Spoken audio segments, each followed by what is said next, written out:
ওই সময় আমাদের রাজনীতির একটা সিকা মারার একটা প্রবাদ ছিল, যে সিকা মারা অর্থাৎ নির্যাতনের শারীরিক সমস্যা, সেই সমস্যাগুলো আমি এখনো জেলখানায় একটা মানে হেভি একটা টর্চারিং একটা নির্যাতনের এখনো শরীরে এই ধরনের অনেক সমস্যা আছে, পুলিশি নির্যাতন। এবং একটাই স্মৃতি আমার মনে আছে, সেটা হচ্ছে যে আমাকে দিনাজপুর জেলখানা থেকে ঢাকায় নেওয়া হবে বাসে। তো নেওয়ার আগে এইটা আমার এলাকায় কিছু লোকজন মানে জানতে পারার পরে এটা ব্যাপক সংখ্যক লোক জানে। এবং আমি যখন যে গাড়িতে যাচ্ছিলাম ঢাকাতে, এই গাড়িকে এখানে ব্যারিকেড দেওয়া হয়েছিল জনগণ। ব্যারিকেড দেওয়ার পরে আমাকে ওই সময় সাধারণ মানুষ আমার খাবার খাওয়ার জন্য অথবা বিভিন্ন প্রয়োজন মেটানোর জন্য তারা নিজেরা মানে অর্থ দিচ্ছিল আর কি। এটা একটা রাজনীতির জীবনে আমার অনেক বড় একটা মানে স্মৃতি এবং মনে রাখার মতো একটা বিষয় আর কি, যে ওই সময় জনগণ আমাকে তাদের উপার্জিত অর্থ দিয়ে সহযোগিতা করেছে। আপনার এই জীবন পরিক্রমায় যে আপনি যে বিরোধিতা, আপনাকে নিয়ে অপবাদ, এগুলো কিভাবে ম্যানেজ করে চলছেন? বিরোধিতা, অপবাদ, এটা আমাদের গণতন্ত্রের একটা অপরিহার্য বিষয়, এটা একটা চর্চা। একটা মানুষ সবার কাছে ভালো হতে পারে না, বিরোধিতা সমালোচনা থাকবে। তো বিরোধিতা সমালোচনাগুলোকে আমি সংগ্রহ করি এবং এইটা থেকে আমি একটা বিষয়ে শিক্ষা নেওয়ার চেষ্টা করি, যে যারা বিরোধিতা করে তাদের মধ্যে থেকে কোনটা আমার সংশোধন করা দরকার। যদি আমার কোনো ভুল থাকে, সেই বিরোধিতার মধ্যে যদি সেই ভুলটা উঠে আসে, তাহলে সেখান থেকে আমি শিক্ষা লাভ করি। এই কারণে আমি মনে করি যে সমালোচনা এবং বিরোধিতা থাকা দরকার। আমার মনে হয় আপনার সবচেয়ে বড় যেটা পুঁজি সেটা হচ্ছে আপনার ধৈর্য। আপনি প্রচুর ধৈর্যশীল একজন মানুষ এবং এই ধৈর্য ক্ষমতাটা আপনাকে অনেক দূরে গিয়ে দিয়েছে। ঘোড়াঘাট পৌরসভার তিনবারের সফল মেয়র হয়েছেন উনি। এটা তার রাজনৈতিক জীবন, ব্যক্তিগত জীবনে এটা গৌরবোজ্জ্বল একটা অধ্যায় বা পাওয়া। আমি আপনাকে এই বিষয়ে একটু কথা বলতে চাই। আপনার যে প্রথম ভোটটি ছিল, এমন চিন্তা হয়তো ঘোড়াঘাটবাসী করেনি। তাদের আবেগে কিভাবে করে আপনি জায়গা পেয়ে গেলেন, এতটা সাপোর্ট পেলেন সবার। আপনি সেই সময় কত ভোটে আপনি উইন হয়েছেন এবং ঘোড়াঘাটবাসী আপনাকে কতটুকু ভালোবাসা, কতটুকু আবেগ আপনাকে উগরে দিয়েছিল, আমি টোটালটা একটু আপনার কাছে জানতে চাচ্ছি। প্রথম নির্বাচনটা আমার ছিল 2011 সালে। পৌরসভা গঠিত হয়েছিল 2005 সালে। আর প্রথম মেয়র নির্বাচন হয়েছিল 2011 সালে। সেই নির্বাচনে আমি জনগণের স্বতঃস্ফূর্ত সমর্থনে পৌরসভার মেয়র নির্বাচিত হয়েছিলাম। তাদের সেবা করার সুযোগ দিয়েছিল। কিন্তু প্রথম নির্বাচনে আপনারা জানেন যে আমাদের এই পৌর এলাকাটা হচ্ছে, আমি ভোট করতে গিয়ে যেটা দেখেছি সেটা হচ্ছে যে আমরা মোটামুটি একটা আঞ্চলিকতার মধ্যে ছিলাম। যদিও আমরা ন্যাশনাল পলিটিক্স করি, জাতীয় রাজনীতি করি, কিন্তু এখানে স্থানীয় সরকার নির্বাচনের ক্ষেত্রে এখানে বরাবর দেখা যায় যে আঞ্চলিকতার ভিত্তিতে কিছু কিছু ভোট হয়। কিছু কিছু ওয়ার্ড আছে যে ওয়ার্ডগুলো আঞ্চলিকতার মধ্যে পড়ে যায়। কিন্তু তারপরও স্বতঃস্ফূর্তভাবে প্রথমবারের নির্বাচনে সাধারণ জনগণ তাদের নিজের অর্থ দিয়ে, এমনকি চাল, ডাল, ডিম, বিভিন্ন ধরনের পণ্য সামগ্রীও আমাকে দিয়ে তারা আমাকে গরিবের প্রার্থী, যে প্রকৃতপক্ষেই যে আমি একজন গরিবের প্রার্থী ছিলাম, সাধারণ খেটে খাওয়া মানুষের পক্ষের লোক আমি, কৃষক শ্রমিক জনতার মানুষের, নির্যাতিত মানুষের পক্ষের লোক, সেই কারণে তারা আমাকে স্বতঃস্ফূর্তভাবে ভোট দিয়ে নির্বাচিত করেছিল। এবং নির্বাচনে ভোটের ব্যবধান সম্ভবত 450 কি 500 এরকম ব্যবধান ছিল আর কি। তো সেই অনুভূতিটাতে আমার প্রথম মনে হয়েছে যে আমি মানুষের সেবা করার সবেমাত্র সুযোগ পেলাম। আমি কখনো মেয়র নিজে 3বার আমি নির্বাচিত হয়েছি পৌরসভার পরপর মেয়র, কিন্তু আমি নিজেকে কখনো পৌরসভার মেয়র এটা কখনো আমি মনে করিনি। আমি মনে করেছি যে আমি একজন সেবক, আমি জনগণের সেবা দেব। এই মনোভাবের কারণে আমি সাধারণ মানুষের স্বতঃস্ফূর্ত সমর্থন পেয়েছি। এবং আর একটি জিনিস আমি বলি, সেটা হচ্ছে যে আমি মেয়র নির্বাচিত হওয়ার পর থেকেই আমি কিন্তু বাংলাদেশ জাতীয়তাবাদী দল বিএনপির বিরোধী দলে ছিল। সেই সময় থেকে পৌর বিএনপির আমি সভাপতি। এবং আমি বিএনপির কেন্দ্র ঘোষিত এমন কোনো কর্মসূচি নেই যে কর্মসূচি আমি করিনি। এমনকি উত্তরবঙ্গে যদি কোনো ইউনিটে প্রোগ্রাম না হয়, আমার ঘোড়াঘাট পৌরসভার ইউনিটে সরকার বিরোধী যে কোনো প্রোগ্রাম হয়েছে।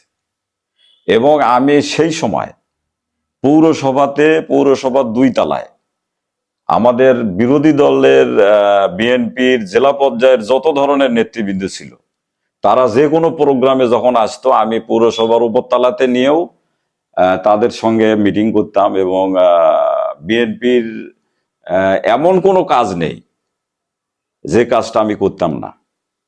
কর্মসূচি বা দলের জন্য যে কাজটা করা দরকার, এইটা আমি যদিও মেয়র ছিলাম, কিন্তু আমি যখন চেয়ারে বসতাম তখন আমি মেয়র ছিলাম, কিন্তু যখন চেয়ার থেকে উঠতাম তখন আমি দলের কাজ করতাম ব্যাপকভাবে।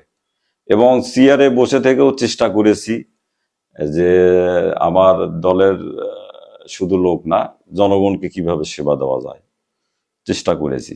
অনেক প্রতিকূল অবস্থাকেও আমি ফেস করেছি।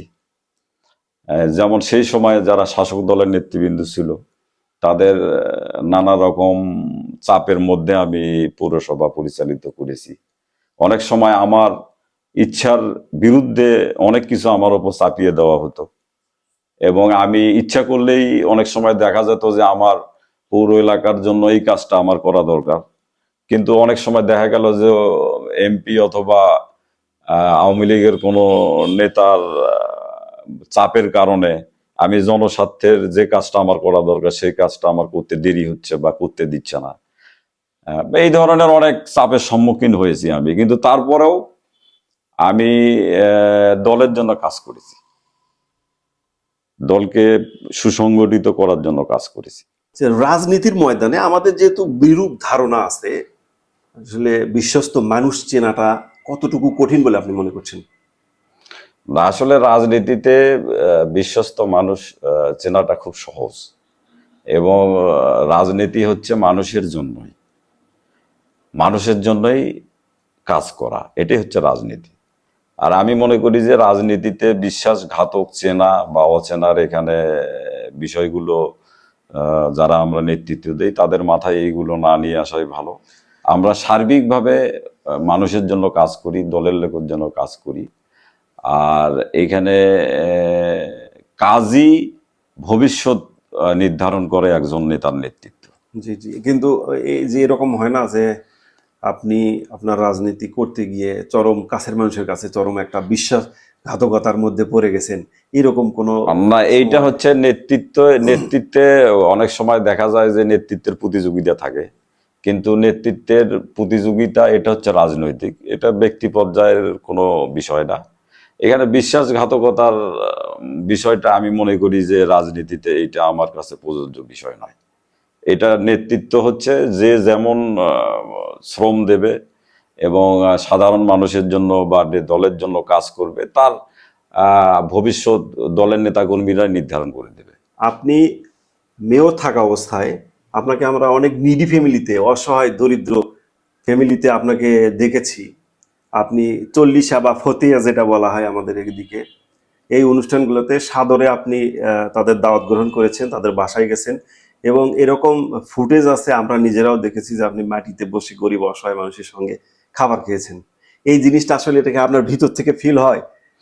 না, এইটা হচ্ছে কি জনপ্রতিনিধি অথবা জনপ্রতিনিধির বাইরে যে যেভাবে চিন্তা করুক না কেন, কিন্তু আমি যেটা ব্যক্তিগতভাবে চিন্তা করি যে এই ধরনের অনুষ্ঠানগুলোতে নিজেকে সম্পৃক্ত করতে পারলে মানে আমি নিজেকে খুব ভালো মনে করি, আমি খুব ধন্য মনে করি। যে সাধারণ মানুষের বা দরিদ্র মানুষের সাথে একই কাতারে বসে ফতেয়া বলেন, চল্লিশা বলেন বা কুলখানি বলেন বা অন্য কোনো অনুষ্ঠান বলেন, এইটার মধ্যে একটা আত্মতৃপ্তি আছে। এইটা ভালো লাগে যে মানুষের সাথে বসে একসঙ্গে খাওয়া। নতুন যে রাজনীতিবিদরা আপনার রাজনীতিতে আসছে, তাদের জন্য আগামীর পথ সুন্দর সুগম করে দেওয়ার জন্য আপনার যদি কোনো বার্তা থাকে একটু দয়া করে। না, এখানে রাজনীতি তো একটা চলমান প্রক্রিয়া, নেতৃত্ব চলমান প্রক্রিয়া। এখানে রাজনীতিতে সবার আসার সুযোগ আছে। শুধুমাত্র আমরা যারা মনে করি যে বিগত দিনে আমাদের উপর অর্থাৎ বিএনপির উপর যারা অন্যায় অত্যাচার করেছে, নির্যাতন করেছে বা নির্যাতনকারী বা তাদের সহযোগিতাকারী যারা, তারা ব্যতীত ধর্ম বর্ণ নির্বিশেষে সকলের জন্যই তো আমাদের বিএনপির রাজনীতি করার সুযোগ রয়েছে এবং সেই রাজনীতি করে আগামী দিনে যে কেউ যে কোনো ধরনের নেতৃত্বে আসতে পারে বলে আমি মনে করি বা আসা উচিত। আচ্ছা, আসলো সবাই ধরেন আসলো, কিন্তু ব্যাপার হলো যারা আসবে তাদের কোন কোন গুণটা থাকা উচিত? না, এখানে প্রথম গুণ হচ্ছে রাজনীতিতে তো এখানে সংগঠনের মধ্যে পার্থক্য আছে। একটা মূল সংগঠন বিএনপি, অঙ্গ সংগঠন আছে ছাত্রদল, যুবদল, স্বেচ্ছাসেবক দল। তো যারা নতুন মানে দলের মধ্যে আসতেছে, তারা কোন দল করতেছে সেই দলটাকে তারা যদি সঠিকভাবে নার্সিং করে তাহলে এটাই হচ্ছে তার জন্য সবচাইতে ভালো। আমরা যারা বিএনপি করি আমরা হচ্ছে সাধারণ মানুষকে নিয়ে আমাদের রাজনীতি। যারা ছাত্র দল করে তাদের রাজনীতিটা ছাত্র দলের মধ্যে। যারা ঠিক এইরকম যারা স্বেচ্ছাসেবক দল, যুব দল, শ্রমিক দল, কৃষক দল বা অন্যান্য যে সমস্ত অঙ্গ সহযোগী সংগঠন আছে, মহিলা দল আছে, স্ব স্ব সংগঠনের যারা নেতৃত্ব দেয় বা দিতে চায় তাদেরকে তাদের রাজনীতিটা তাদের মধ্যে থেকেই সঠিকভাবে তৈরি করতে হবে এবং নিজেদেরকে সেইভাবে প্রস্তুত করতে হবে। এটাই হচ্ছে রাজনীতি। ঘোড়াঘাট পৌর এলাকার মানুষ 3বার আমাকে বিএনপি ভেবেই তারা আমাকে নির্বাচিত করেছে, ভোট দিয়েছে। এই জন্য আমি ঘোড়াঘাট পৌরবাসীর কে সকল শ্রেণী পেশার মানুষকে আমি আমার অন্তরের অন্তঃস্থল থেকে ধন্যবাদ জানাচ্ছি, কৃতজ্ঞতা প্রকাশ করছি। পাশাপাশি আগামী নির্বাচনের যে বিষয়, এখানে আমরা ছোটবেলা থেকে বিএনপির রাজনীতির সাথে সম্পৃক্ত এবং আমি ব্যক্তিগতভাবে এই এলাকার মানুষের পালস বুঝি। এই এলাকার মানুষকে আমি খুব কাছ থেকে দেখেছি, এই এলাকার মানুষকে আমি খুব কাছ থেকে সেবা দিয়েছি। তো এখানে আপনার গত যেটা ত্রয়োদশ জাতীয় সংসদ নির্বাচন হলো, এই নির্বাচনে আমাদের পৌর এলাকা থেকে যে ভোটের সমীকরণ, সেখানে আপনার পৌর এলাকাতে বিএনপি ভোট পেয়েছে 7,435 এবং এখানে অন্য প্রতিদ্বন্দ্বী প্রার্থী প্রতীক পেয়েছে 7,579। এখানে তাদের সাথে আমাদের ভোটের ব্যবধান হচ্ছে 144, অর্থাৎ জামাতের সাথে আমাদের ভোটের ব্যবধান 144। কিন্তু এখানে আপনার 7টা সেন্টার আমাদের জাতীয় নির্বাচনে, এখানে প্রায় 250 থেকে 300 আমাদের ধানের শীষের ভোট। আপনার ভোটাররা এইটা ব্যালটটা মানে সঠিকভাবে মানে করতে না পারার কারণে, ভাঁজ করতে না পারার কারণে প্রায় 250-300 ভোট আমাদের ধানের শীষের ভোট নষ্ট হয়েছে। সেই দৃষ্টিকোণ থেকে আমি মনে করি যে এখানে সেই ভোটগুলো যদি সঠিকভাবে এখানে বাক্সে হতো, কাউন্ট হতো, তাহলে এখানে আমরাই বিজয়ী হতাম। এবং আমি সুস্পষ্টভাবে একটি বিষয় বলি, সেটা হচ্ছে যে এখানে আমাদের ধানের শীষের যে ভোট, এই ভোটটা প্রকৃত পক্ষেই বিএনপির ভোট। এই ভোটটা হচ্ছে বিএনপির ভোট, এর ভেতরে কোনো খাদ নেই। এবং এখানে অপোজিট পক্ষের মানে প্রতীকের যে ভোট, এই ভোটের মধ্যে কিন্তু পুরো ভোটটাই কিন্তু তাদের দলের না। এই ভোট তাদের ভোটের মধ্যে কিন্তু আপনারা সবাই জানেন যে এই এলাকার যারা, বিশেষ করে বিগত সরকারের যে এই এলাকার যে এমপি ছিল, সেই এমপি কিন্তু ত্রয়োদশ জাতীয় সংসদ নির্বাচনের আগে তার অনুসারীদেরকে বা তার দলের লোকজনকে বলেছিল যে তারা যেন ধানের শীষে ভোট না দেয়। ঠিক এই কারণে এবং আরো কিছু সমীকরণের কারণে কিন্তু সেই ভোটটা ওই মানে প্রার্থী অথবা ওই প্রতীকের সাথে অ্যাড হয়েছে। তো আমি যার কারণে মনে করি যে কোনো মানে এইটা ভাবার কোনো কারণ নেই যে আমাদের এই পৌর এলাকা অন্য কোনো দলের ভোট বেশি হয়েছে। এখানে বিএনপির ঘাঁটি, আমরা যে ভোট পেয়েছি এটা বিএনপির ঘাঁটি হিসেবেই থাকবে বলে আমি বিশ্বাস করি। এবং আমাদের ভোট হচ্ছে একক ভোট, এই ভোটটাকে কেউ কখনো নষ্ট করতে পারবে না, এটা হচ্ছে বিএনপির ঘাঁটি, তার প্রমাণ। আর অন্য যে ভোট, এই ভোটের মধ্যে কিন্তু আগের যে এমপি ছিল তার কিছু এখানে ছিল, যার কারণে তাদের সেই ভোটটা ওই প্রতীকে চলে গেছে, যার কারণে তাদের ভোটটা বৃদ্ধি হয়েছে। কিন্তু প্রকৃতপক্ষে যদি আলাদা আলাদা ভাবে ভোট করে তাহলে সেই ক্ষেত্রে এখানে বিএনপির ভোট আরো বৃদ্ধি পাবে। ত্রয়োদশ জাতীয় সংসদ নির্বাচনের ঘোড়াঘাট 6 আসন থেকে আমাদের অভিভাবক, আমাদের প্রিয় নেতা অধ্যাপক AZM জাহিদ হোসেন সাহেবকে আমরা এমপি নির্বাচিত করতে পেরেছি এবং বিএনপি তারেক রহমান ওনাকে মন্ত্রিত্ব দিয়েছে মহিলা শিশু ও সমাজ কল্যাণ মন্ত্রণালয়। দেশ স্বাধীনের পর থেকে দিনাজপুর 6 আসন থেকে এই প্রথম আমরা একজন পূর্ণাঙ্গ মন্ত্রী পেয়েছি, আমরা একজন অভিভাবক পেয়েছি। আমি বিশ্বাস করি যে এই সরকারের সময় মাননীয় প্রধানমন্ত্রীর নেতৃত্বে আমাদের অভিভাবক, আমাদের প্রিয় নেতা অধ্যাপক AZM জাহিদ হোসেন সাহেবের হাত ধরে ঘোড়াঘাট পৌরসভা, উপজেলা এবং দিনাজপুর 6 আসনের 4টি উপজেলার ব্যাপক উন্নয়ন সাধিত হবে এবং সেই ব্যাপক উন্নয়নের মাধ্যমে আগামী নির্বাচনে ইনশাল্লাহ আরো ব্যাপক ভোটের মাধ্যমে বিএনপি জয়লাভ করবে বলে আমি বিশ্বাস করি। 91-92 সালে ঘোড়াঘাট ডিগ্রি কলেজ ছাত্র সংসদ নির্বাচন অনুষ্ঠিত হয়েছিল। সেই নির্বাচনে যারা নির্বাচিত হয়েছিল, যেমন আমাদের ভিপি নির্বাচিত হয়েছিল আমাদের শরীফ ভাই, তারপর জিএস নির্বাচিত হয়েছিল আমাদের শাহজালাল ভাই, তারপরে আমাদের ক্রীড়া সম্পাদক ওই সময় ছিল এখনকার উপজেলা বিএনপির সাধারণ সম্পাদক আবু সাইদ ভাই, তখন ক্রীড়া সম্পাদক, আমি এজিএস ছিলাম এবং আমাদের আরো মহিলা নেত্রীরা ছিল, মহিলা সদস্য ছিল। তো সেই সময়ের স্মৃতিগুলো মনে হয় যে ছাত্র রাজনীতি এবং পড়াশোনার লাইফটা আসলে এনজয় করতাম আমরা, খুব ভালো লেগেছিল। এটা মৃত্যুর আগ পর্যন্ত আমাদের মানে মনে থাকবে। সরকারি হাসপাতালে দেখতাম যে হচ্ছে চিকামারা একটা, হ্যাঁ হ্যাঁ হ্যাঁ হ্যাঁ, ওখানে ছিল শরীফ জালাল পরিষদ। হ্যাঁ হ্যাঁ হ্যাঁ, এটা অনেকদিন এই ক্যাম্পাসে ছিল।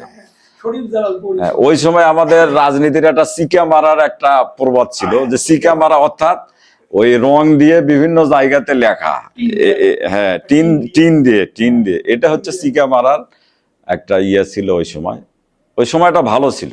তোমাদের উদ্দেশ্যে বলতে চাই, তোমরা এই যে ইউটিউব চ্যানেল বা তোমাদের মাধ্যমে আমাদের মতো রাজনৈতিক কর্মী বা সমাজের বিভিন্ন শ্রেণী পেশার মানুষের এই যে স্মৃতিচারণ বা সাক্ষাৎকার গ্রহণ অথবা আলাপচারিতা, যেটাই বলি না কেন, এইটা আমি মনে করি ঘোড়াঘাটের জন্য একটা তোমাদের একটা ভালো উদ্যোগ। এই উদ্যোগকে আমি স্বাগত জানাই, কারণ এখানে আমাদের অনেক প্রবীণ ব্যক্তিরা রয়েছে যারা অনেক সময় দেখা যায় যে বাড়ি থেকে বের হয় না বা কোনো দোকানে বসে না, চার দোকানে যায় না, নিজের ভেতরের যে আবেগ, যে কথাগুলো, এই কথাগুলো অনেক সময় শেয়ার করতে পারে না। তো তোমাদের মাধ্যমে হয়তো অনেক প্রবীণ লোকজন আমাদের এলাকায় আছে, তাদের এই কথাগুলো এখন যেহেতু নেটের যুগ এবং এখন নিমেষের মধ্যে ফেসবুক, সামাজিক যোগাযোগ মাধ্যম, ইউটিউব বা বিভিন্ন মাধ্যমে কিন্তু এই কথাগুলো প্রচার করা সম্ভব বা গোটা দুনিয়াব্যাপী দেখে। তো যার কারণে আমি মনে করি এইটা একটা খুব ভালো উদ্যোগ এবং আমি তোমাদের চ্যানেল দেখেছি যে তোমরা অসহায় অনেক মানুষকে নিয়ে তোমরা তোমাদের ভিডিও তৈরি করো, প্রতিবন্ধীদেরকে নিয়ে তৈরি করো এবং আমাদের এই ঘোড়াঘাটের ঐতিহাসিক যে ঘোড়াঘাট, এই ঘোড়াঘাটের ঐতিহাসিক যে স্থানগুলো রয়েছে সেই স্থানগুলো নিয়েও কিন্তু তোমরা অনেক সময় ভিডিও তৈরি করতেছো এবং সমাজের বিভিন্ন মানে গণ সচেতনতামূলক অনেক কিছু নিয়ে তোমরা কাজ করছো। এই জন্য আমি তোমাদেরকে ধন্যবাদ জানাচ্ছি। তোমাদের এই চেষ্টাটা যেন অব্যাহত থাকে। তোমরা সমাজের জন্য কাজ করছো, এলাকার জন্য কাজ করছো, মানুষের জন্য কাজ করছো। তোমাদের এই যে তোমাদেরও ভেতরের যে এই চাওয়া পাওয়া বা তোমাদের ভেতরের যে এই পরিকল্পনা, মনোবাসনা, এটা যেন আগামী দিনে সুন্দরভাবে পরিস্ফুটিতভাবে তোমরা যেন এই ইউটিউবের মাধ্যমে বা তোমাদের এই চ্যানেলের মাধ্যমে তোমরা যেন উপস্থাপন করতে পারো। আমরা যেন সেটা দেখে অত্যন্ত আনন্দিত হই, অথবা আমরা অতীতকে যেন মনে করতে পারি, আমরা যেন সুন্দরভাবে এটা তোমাদেরকে আরো সহযোগিতা করতে পারি আগামী দিনে, সেটা তোমাদের কাছে আমি প্রত্যাশা রাখবো। এবং আমি ব্যক্তিগতভাবে তোমাদেরকে এই ধরনের একটা অনুষ্ঠান বা সাক্ষাৎকারের জন্য ডাকার জন্য আমি আন্তরিকভাবে শুভেচ্ছা জানাচ্ছি। এবং আগামী দিনে যদি আবারও তোমরা ডাকো, সেক্ষেত্রে আবারও তোমাদের সাথে দেখা হবে ইনশাল্লাহ। ধন্যবাদ অসংখ্য সবাইকে। ধন্যবাদ। গল্প পডকাস্টে দীর্ঘ সময় আপনি আমাদেরকে দিলেন, সময় দিলেন দীর্ঘক্ষণ ধরে। আপনাকে অসংখ্য ধন্যবাদ জানাচ্ছি। ইনশাল্লাহ।